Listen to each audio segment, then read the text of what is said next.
사연을 소개하겠습니다. 그러니까 그 일은 여자친구네 집에 인사를 간 날 일어나고야 말았습니다. 여친과 저는 만난 지 2년이 넘은 커플이었어요. 2년 정도면 서로 알 만큼 안다고 생각했기에 양가 집안에 인사를 드리고 결혼을 할 생각이었거든요. 우선 우리 둘은 성격부터 취미까지 모든 게 잘 맞았습니다. 거기다 우리는 같은 회사에서 만나서 공감대 형성이 더욱 잘 되기도 했어요. 지구상에 이런 사람이 또 있을까 싶을 정도로 잘 맞는 그런 커플이었습니다. 한마디로 우리는 천생연분이라고 해도 과언이 아니었어요. 실제로 한 사주가에게 궁합을 본 적이 있었는데 그 사주가 말로는 이보다 더 좋은 궁합은 없다고 할 정도였거든요. 그렇듯 우리는 100년에 한 번 나올까 말까한 궁합을 가진 커플이었습니다. 물론 양가에서도 환영하는 분위기였고요. 여친이 우리 집에 인사를 왔을 때 가족 모두가 100점 만점이라고 할 정도로 칭찬이 자자하기도 했으니까요. 그런데 문제는 제가 여친 집에 인사를 드리러 가면서 시작이 되었는데요.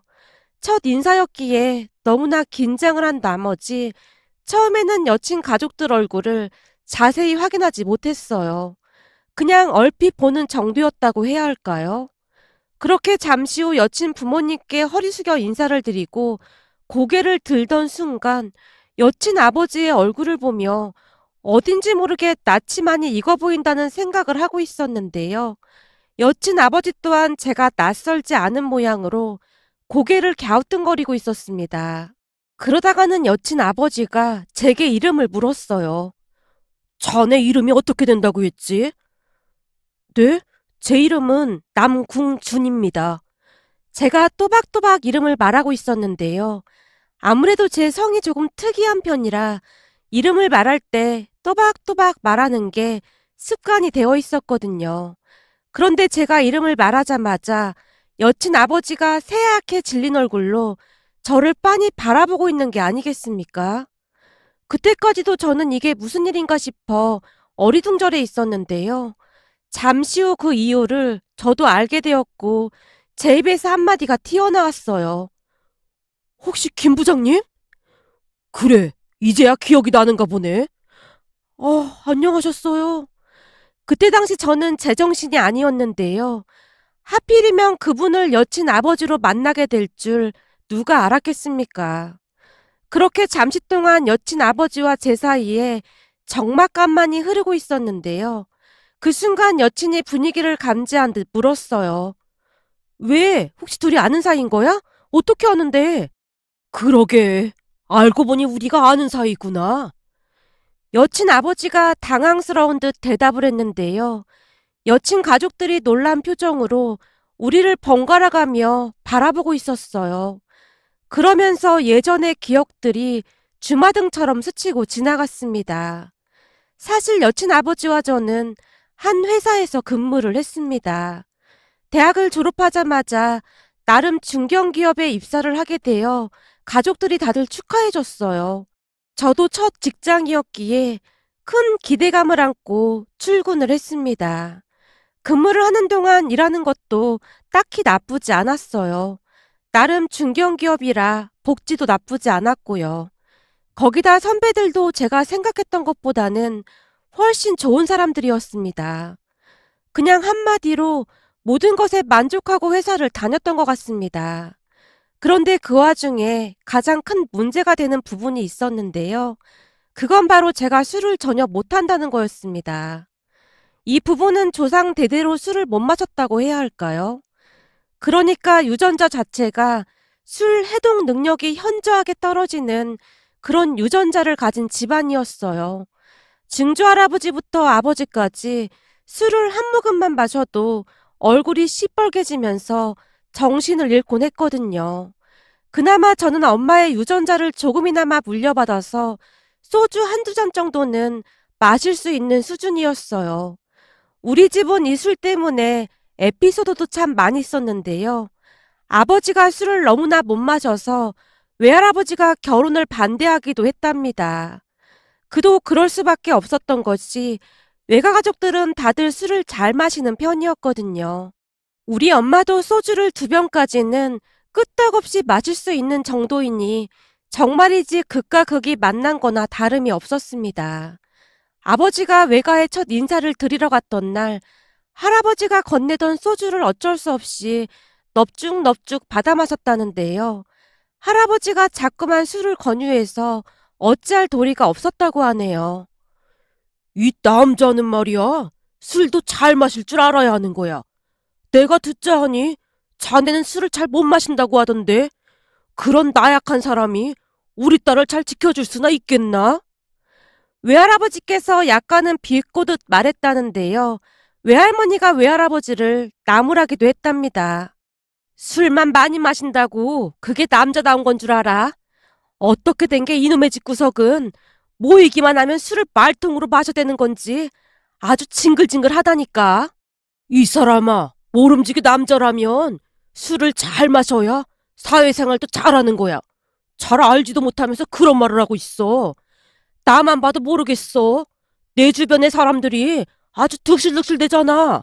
이게 다 내가 그동안 사람들이랑 술 마시면서 잘 어울려서 그런 거야.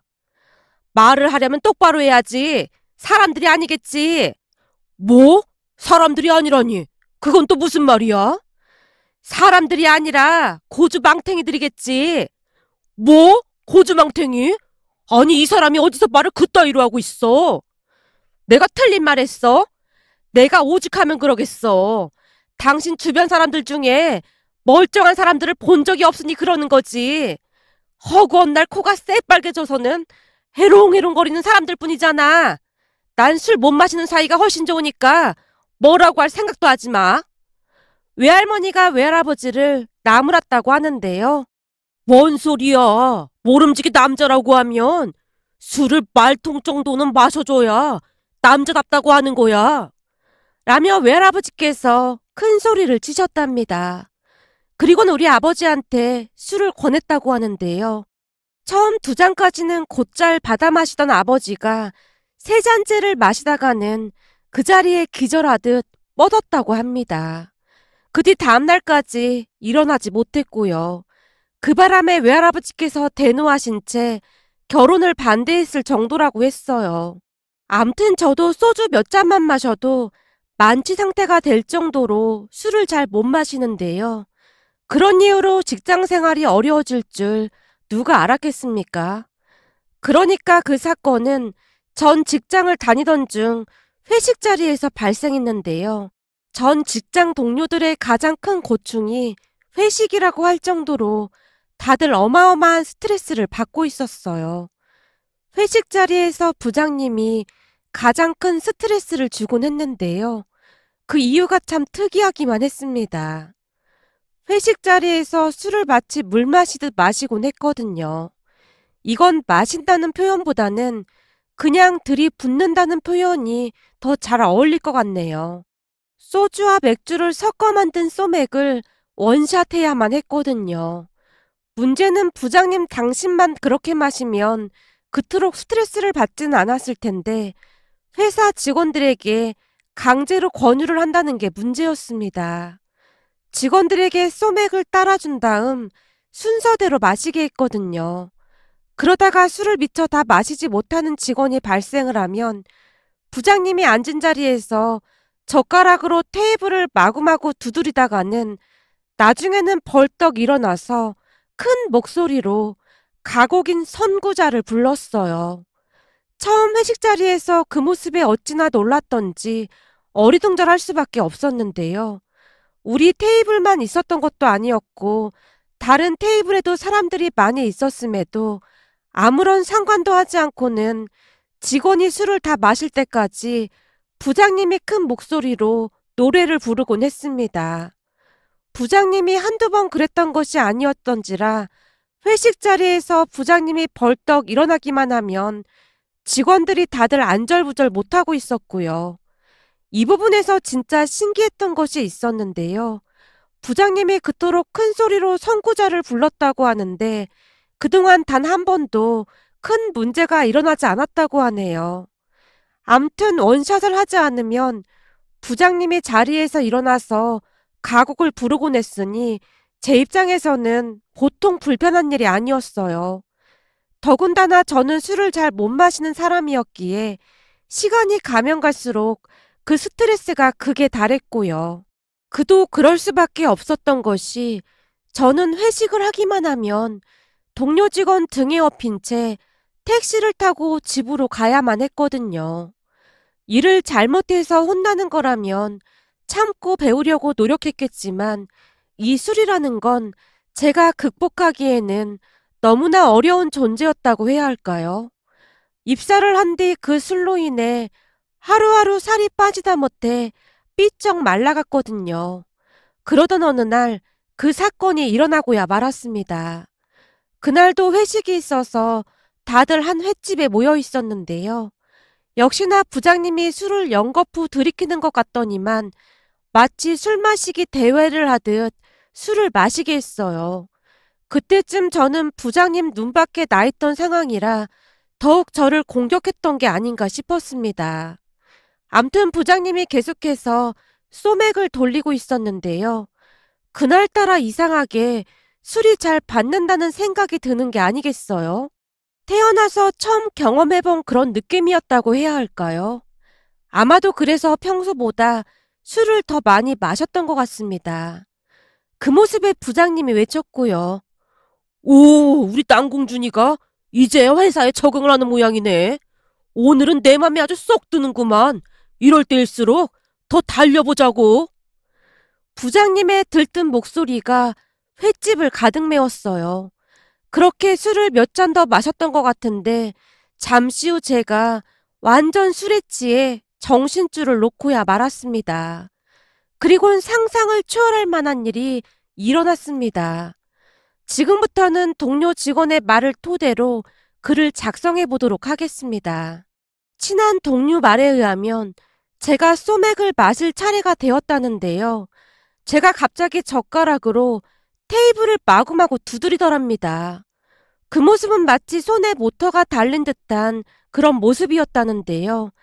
제가 한 몇십 초가량을 테이블을 막 두드려대더니 갑자기 자리에서 벌떡 일어나더니만 한 손에는 미역 줄거리를 움켜쥐고 또 한 손으로는 소주병을 꽉 쥐고는 부장님한테로 성큼성큼 다가갔다고 합니다. 그때 제 모습은 좀비와 별반 다름이 없어 보였다는데요. 눈에 초점이 없는 상태로 눈이 퀭하게 풀려 있었다고 했으니까요. 그렇게 좀비처럼 퀭한 상태로 부장님께 다가가서는 말을 했다네요.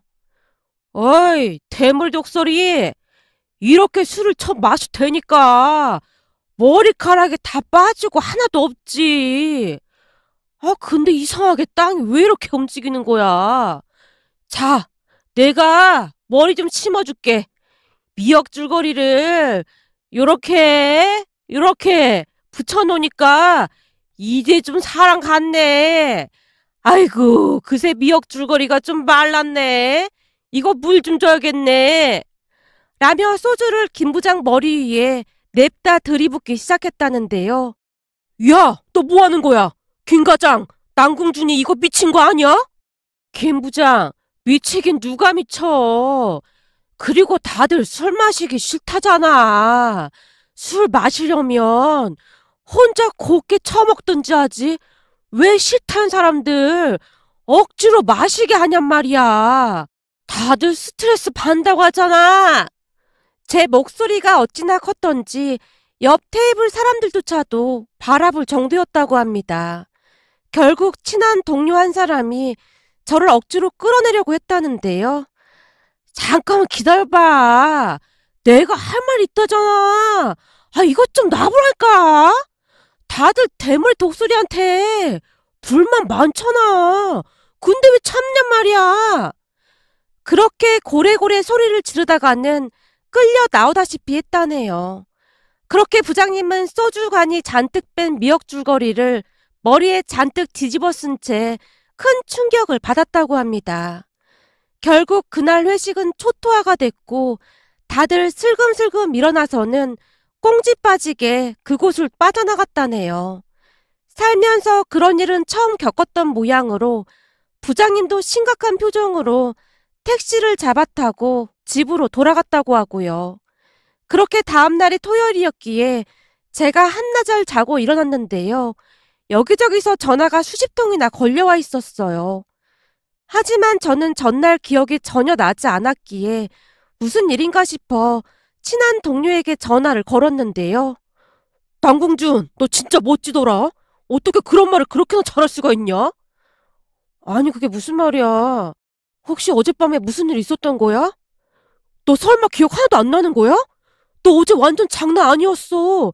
부장님 머리에 미역줄거리를 붙이는데, 와, 진짜 눈 뜨고는 못 보겠더라. 그 순간 내가 눈을 질끈 감았을 정도였다니까. 뭐? 부장님 머리에 뭘 붙여? 내가? 너 지금 장난하는 거지? 내가 왜 장난을 해? 진짜야. 거기다 미역줄거리 마른다고 부장님 머리에 소주를 아주 그냥 콸콸콸 부어버리는데 활용 점점을 찍었다니까? 뭐? 부장님 머리에 소주를? 내가? 제발 부탁이니까 네가 한 말 다 거짓말이라고 말 좀 해줘. 내가 그때 필름이 끊겼다고 너 지금 뻥치는 거지? 그런 거지? 나 놀리려고 그러는 거지? 놀리긴 왜 놀리냐? 근데 네 덕분에 선배들 다들 신났다? 그건 또 무슨 말이야? 신이 나다니. 아니 그렇잖아. 그동안 다들 눈치만 보면서 한마디도 못하고 참기만 했는데 네가 사이다를 날려줘서 선배들이 너한테 감사장이라도 줘야 한다고 난리도 아니야. 어제 부장님이 얼마나 큰 충격을 받으셨던지 머리에 붙은 미역 줄거리를 떼지도 않고 조용히 나가셨다니까? 뭐? 그럼 지금까지 네가 한 말이 다 사실이란 말이야? 그런 거야? 와, 나 이제 회사 어떻게 다니냐? 진짜 미치겠다. 야, 취해서 그런 걸 뭐 어떻게 하겠냐? 이럴 때는 그냥 눈 딱 감고 모른 척하고 그냥 다니는 거야. 그래도 선배들은 다들 널 영웅으로 생각하니까 부장님만 좀 피해 다니면 되지 않겠냐? 동기가 최대한 위로를 하기 위해 노력하는 모습이었는데요. 그때 당시에는 어떠한 말도 위로가 되지 않았습니다. 됐다. 지금 어떤 말도 위로가 안 되니까 그만해라. 진짜 미쳐도 단단히 미쳤네. 어떻게 미역줄거리를 부장님 머리에다 그렇게 할 수가 있어? 거기다 소주까지 부었다니. 야, 전화 끊어라. 나 말이야. 이직 준비해야겠다. 이직은 뭔 놈의 이직이야. 그냥 철판 깔고 다니면 되는 거지. 네가 뭔 죄냐? 그 술이 죄지. 동료가 계속해서 저를 위로하려고 하고 있었지만 저는 이직을 결심할 수밖에 없었습니다. 그렇잖아요. 그냥 술주정을 조금 한 게 아니라 그 난리법석을 피웠는데 어떻게 회사를 다닐 수가 있겠어요. 결국 저는 이직 자리를 알아보기 시작했고 회사에는 사표를 내겠다고 통보를 했는데요. 이미 제 소문이 회사에 쫙 퍼진 상황이었기에 다들 놀라지도 않는 분위기였어요. 그리고 그 소식을 전해 들은 것인지 부장님이 저를 따로 불렀어요. 저기, 나 때문에 사표 낸 거라면 난 괜찮으니까 그냥 다니라고. 아닙니다. 정말 죄송합니다. 제가 잠시 정신이 나갔었나 봅니다. 뭐라 드릴 말씀이 없습니다. 아니야. 내가 들어보니 남궁준 자네뿐만 아니라 다른 사람들도 다들 그동안 나 때문에 스트레스가 어마어마했다고 하더구만. 내가 잘못한 게 맞지 뭐. 부장님이 공허한 눈으로 저를 바라보고 있었는데요. 그때 당시 저는 부장님과 눈을 마주치는 것 자체가 여간 고역이 아닐 수가 없었어요. 그렇게 저는 그 회사를 그만두고 몇 달 이직 준비를 해서 지금의 회사로 이직을 했습니다. 그런데 그날 여친 집에서 전 회사 부장님을 여친 아버지로 만나게 될 줄 누가 상상이나 했겠습니까? 너무나 놀란 나머지 입이 다물어지지 않을 정도였어요. 그 모습에 여친이 놀라서 물었어요. 왜? 둘이 어떻게 아는 사이인데 그래? 대체 무슨 일인데 둘 다 표정이 그래? 제발 말 좀 해봐. 불안하게 왜 그래? 여친 아버지도 놀라긴 놀랐던 모양으로 계속해서 여친이 추궁하자 결국 어렵게 입을 뗐는데요. 저기, 그때 그 미역 줄거리 그 직원이야. 여친 아버지의 말에 여친 엄마가 더욱 놀란 표정으로 외쳤어요. 뭐? 당신 머리에 미역 줄거리 붙이고 소주 부은 그 직원? 오, 맞아. 바로 그 친구야. 여친 아버지가 힘없이 말하고 있었는데요. 저는 그때 이미 이 결혼은 물 건너갔구나라는 확신마저 들기 시작했습니다. 그렇잖아요.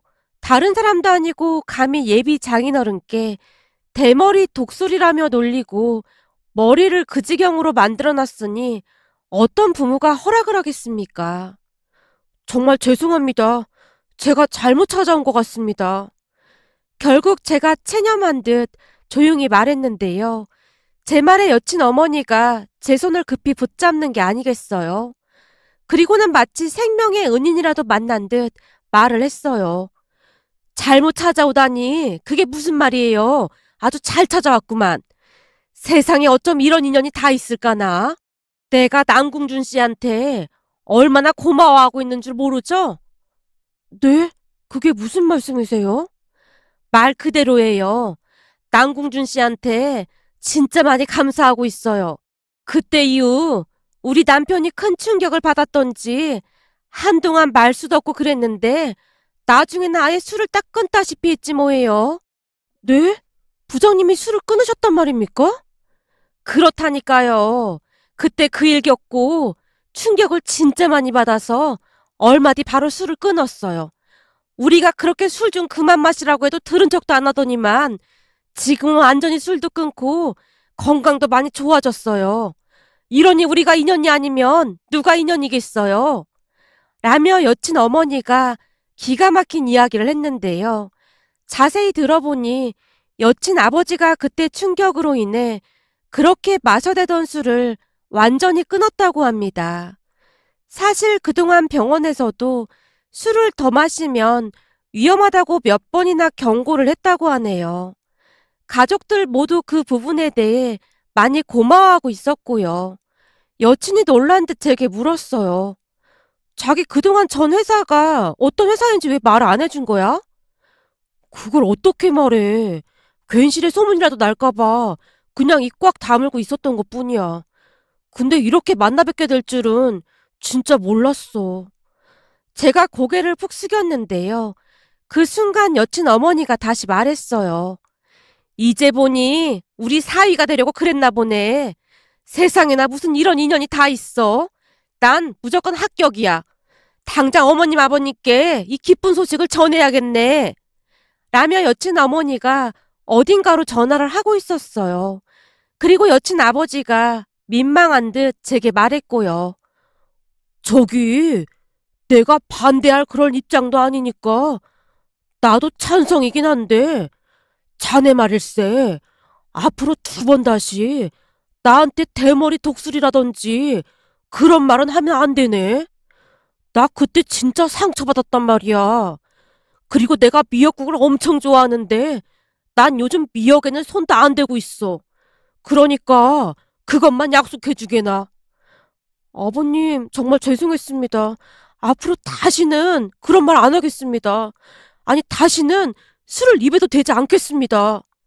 라며 제가 감격에 겨운 목소리로 대답을 했답니다. 그렇게 우리는 몇 달 뒤 결혼을 하게 되었습니다. 그 뒤 우리는 그 누구도 미역국이나 미역 줄거리를 반찬으로 내놓지 않고 있답니다. 지금 생각해봐도 참 아찔하고도 우픈 기억이 아닐 수가 없네요. 며칠 전 직원 식당에 반찬으로 미역 줄거리가 나온 걸 보며 그때의 아찔했던 기억이 스치고 지나갔는데요. 이런 기가 막힌 사연도 있을까 싶어 이렇게 글 작성해 봅니다. 오늘의 사연은 여기까지였습니다. 즐겁게 보셨다면 구독, 좋아요 부탁드립니다. 고맙습니다.